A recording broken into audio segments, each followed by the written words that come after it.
नमस्कार दोस्तों, आप सभी का अपने YouTube channel Lord Shiva and गुरु स्वामी इस पर हार्दिक हार्दिक स्वागत करते हैं भक्तों। बहुत सारे टॉपिक के बाद आज एक न्यू टॉपिक के साथ हम हाजिर हैं। इस टॉपिक में कुछ हमें सीख मिल जाए, इसलिए इस टॉपिक को पूरा सुन लीजिएगा। चैनल पर नए हो तो चैनल को सब्सक्राइब लाइक शेयर जरूर करें। भोलेनाथ को वंदन करके, गुरु संत माता पिता को वंदन करके आज की इस टॉपिक को आगे बढ़ाते हैं, तो सुन लीजिएगा पूरे अंत तक। एक गांव में आपको बहुत बड़ा राजा राज्य करता था। राज्य करने के बाद राजा बोले तो प्रधान भी आना स्वाभाविक है। प्रधान को भी एक बेटा था और राजा को भी एक बेटा था। बेटा था लेकिन भक्तों क्या हुआ, उन दोनों की इतनी मित्रता थी कि कुछ भी कार्य करना हो दोनों साथ में ही करने का। खाना पीना, हंसना रोना खेलना, पढ़ना, सब कुछ दोनों साथ में ही किया करते थे। इसलिए उन दोनों की मित्रता जैसे जैसे वो बड़े होने लगे तब तो राजा को बहुत परेशानी होने लगी। कैसे इनकी मित्रता को तोड़ा जा सकता है। सब कुछ करने के बाद भी उनकी मित्रता टूट नहीं रही थी भक्तों। अंत में राजा को एक युक्ति सूझी।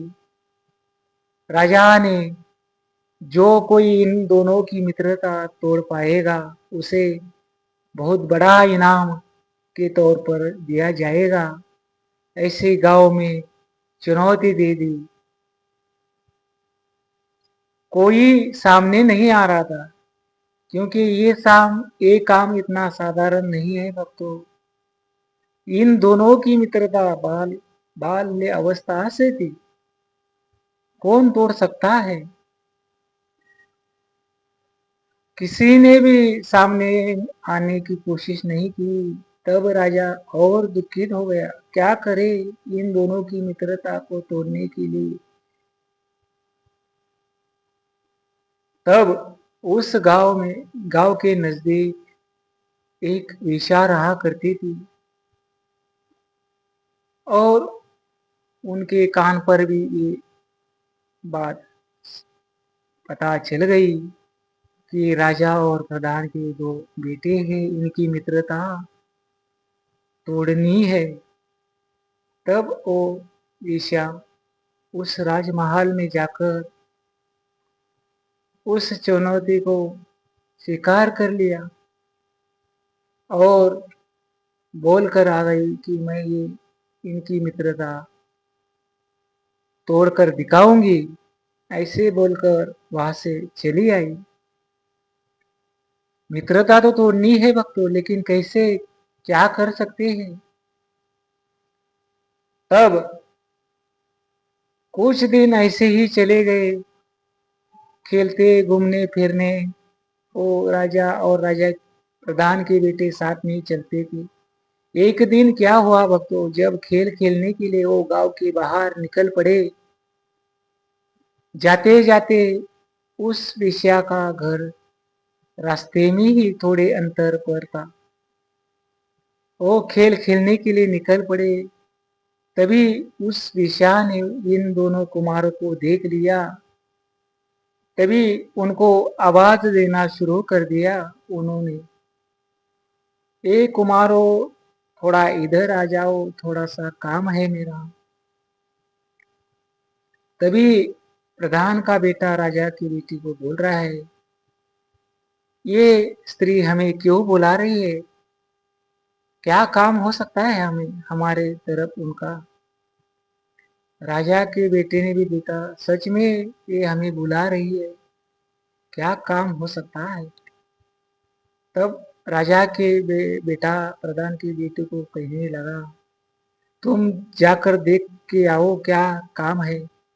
तब प्रधान का बेटा बोला, नहीं राजा जी, आप बड़े हैं, आपका अधिकार बहुत बड़ा है, आप जाकर आइए, आप जाइए, मैं जाऊं, तू जाओ, ऐसे करके बहुत समय निकल गया। आखिर में प्रधान के बेटे को जाना पड़ा। थोड़े दूर ही होता, तब राजा के बेटा कहा, मैं इधर ठहरता हूँ, तुम जाकर देख के आओ क्या काम है। तब प्रधान का बेटा उस स्त्री के पास, ईशा के पास आ गया और बोलने लगा, जी बताइए क्या काम है, क्यों आपने बुलाया हमें। तब उस वेश्या ने कहा, मैं आपको एक बात बताती हूँ, वो किसी से कहना नहीं। ठीक है, जो बात है वो बताइए, मैं किसी को कहूंगा नहीं, बताइए क्या बात है। लेकिन बात नहीं ही थी कुछ, तो क्या बता सकते हैं बच्चों।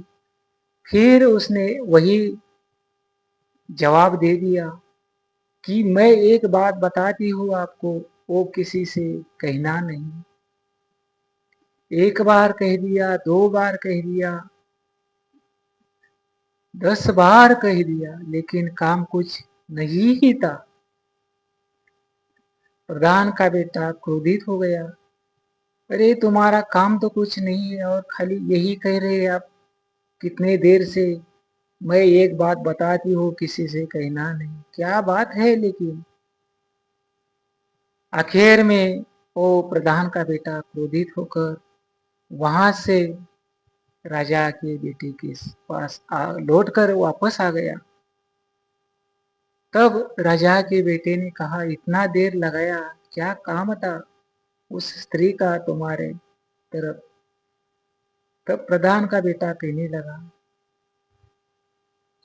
कुछ काम नहीं था, खाली ऐसे ही टाइम पास के लिए बुलाया था।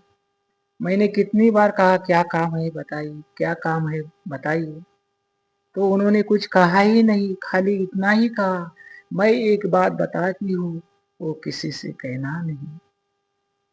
लेकिन भक्तों, राजा के बेटे के मन में शंका आ गई। इतना इतना देर बातचीत होने के बाद कोई ना कोई तो काम जरूर होगा।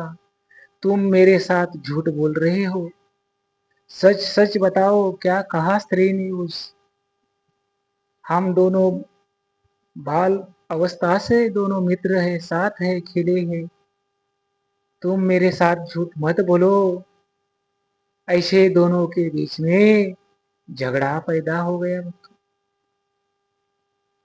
लेकिन प्रधान का बेटा भी क्या कर सकता है भक्तों, बताइए। कुछ कहा ही नहीं, कुछ काम ही नहीं था, तो क्या बता सकता है वो। राजा के बेटे ने कितनी बार कहा, सच बताओ सच बताओ, तभी प्रधान का बेटा वही उत्तर दे देता था। क्या कर सकता है, वो मजबूर था। अंत में राजा के बेटे को क्रोध आ गया और उसने प्रधान के बेटे को कह दिया, तूने आज हमारी मित्रता का अपमान किया झूठ बोलकर, आज से तेरी मेरी मित्रता खत्म हुई, मैं तुम्हें देखूंगा नहीं, तुम मुझे मत देखना। ऐसे क्रोधित होकर राजा की बेटी ने उसके साथ से मित्रता अपनी तोड़ दी और घर लौट वापस आ गए। ये सब देखकर राजा को आश्चर्य लगा। कितनी कोशिशों के बावजूद भी इन दोनों की मित्रता तोड़ी नहीं जा रही थी। एक स्त्री ने ये करके दिखाया और वो विषा अगले दिन राजमहल में आकर राजा के राजा को पता चल गया ये मित्रता किसने तोड़ी है। जैसे बोला था वैसे उसको बहुत बड़ा इनाम के तौर पर बख्शीश, धन, द्रव्य, अलंकार सब कुछ देकर गौरव कर दिया। भक्तों, टॉपिक का बताने का मतलब यही है, इतनी छोटी सी बात क्या नहीं कर सकती, लेकिन उसे करना भी आना चाहिए। ऐसा नहीं खाली उस गांव में कितने लोग थे, कितने ज्ञानी थे, उनसे एक काम नहीं हो सकता, नहीं हो सका। तो स्त्री सामान्य स्वरूप नहीं है, आदिशक्ति का स्वरूप है। उसे सम्मान देना हमारा काम है। उसी तरह जैसे उस विषया ने उनकी मित्रता तोड़कर दिखाई, जो न होने वाली कार्य था वो करके दिखाया। और इस टॉपिक से हमें ये पता चलता है कि क्या करने से क्या नहीं हो सकता।